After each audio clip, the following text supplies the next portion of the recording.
जैसा कि अभी इस समय एग्ज़ाम चल रहे हैं तो आप लोग एग्ज़ाम के लिए तैयारी करें और कुछ मेरे द्वारा आपको एग्ज़ाम बेहतर तरीके से लिखने के लिए बताया जा रहा है। तो अगर आप उसको अपने एग्ज़ाम में यूज़ करेंगे तो निश्चित ही आपको उसके रिज़ल्ट बहुत अच्छे देखने को मिलेंगे। जैसे कि हमें इंग्लिश में जब भी हमारे पास क्वेश्चन आंसर लिखने को आता है तो हमें कैसे क्वेश्चन आंसर लिखना है ये हम आपको बता रहे हैं।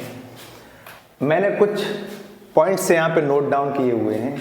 ये पॉइंट्स आप जो है देखिए और इन पॉइंट्स पर अगर क्वेश्चन आता है इन्हीं पॉइंट्स को आप यूज़ करें और आप उस क्वेश्चन का आंसर जब आप लिखेंगे तो उस क्वेश्चन में आपकी गलती नहीं होगी और उस क्वेश्चन के आपको पूरे मार्क्स मिलेंगे।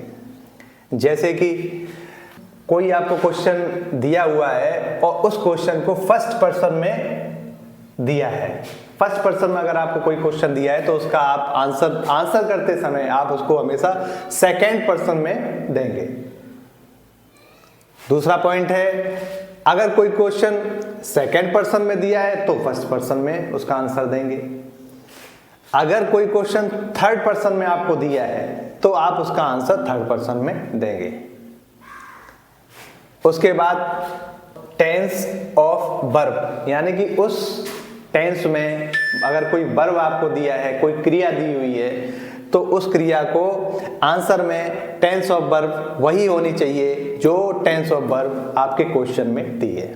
मतलब जो आपको क्वेश्चन में दिया है वर्ब, उसी वर्ब को आपको आंसर में देना है। ये नहीं करना है कि आपको देना कुछ और है, कुछ और दिया है, आप अपनी तरफ से कुछ करने की जरूरत नहीं है। जो आपको क्वेश्चन में टेंस दिया है, वर्ब दी है, वही आप आंसर में टेंस और वर्ब दीजिए। इसके अलावा कुछ ऐसी चीजें जो हमें और देखनी है, जैसे कि हेल्पिंग वर्ब में अगर क्वेश्चन हो तो यस और नो में आप आंसर दे दें। हु से अगर कोई क्वेश्चन बना हो, आंसर में आप नाम बताएं, कौन है। हु का मतलब कौन, तो मतलब नाम बताना पड़ेगा आपको कौन। व्हाट से कोई क्वेश्चन बना हो तो आंसर में बताएं क्या। व्हाट का मतलब क्या, क्या का मतलब क्या काम है, आप बता सकते हैं क्या काम है, क्या बात है, क्या है, ये सेंस में। अगर वेयर कोई क्वेश्चन में आपसे पूछ रहा है वेयर, तो आप हमेशा बताएं वेयर का मतलब होता है कहां, तो आपको बताना है किस जगह पे, यानी कि मतलब स्थान बताना है। विच अगर किसी क्वेश्चन में आया है पूछने के लिए तो आप उस पहचान बताएंगे कि भाई किस जगह का मामला है, तो आप पहचान बताएंगे ये कानपुर का मामला है, ये कहाँ का मामला है, तो आप ये बताएंगे, पहचान बताएंगे। व्हेन समय बताएंगे, कब ये हुई घटना। व्हेन का मतलब होता है कब, तो कब ये घटना हुई तो आप समय बताएंगे।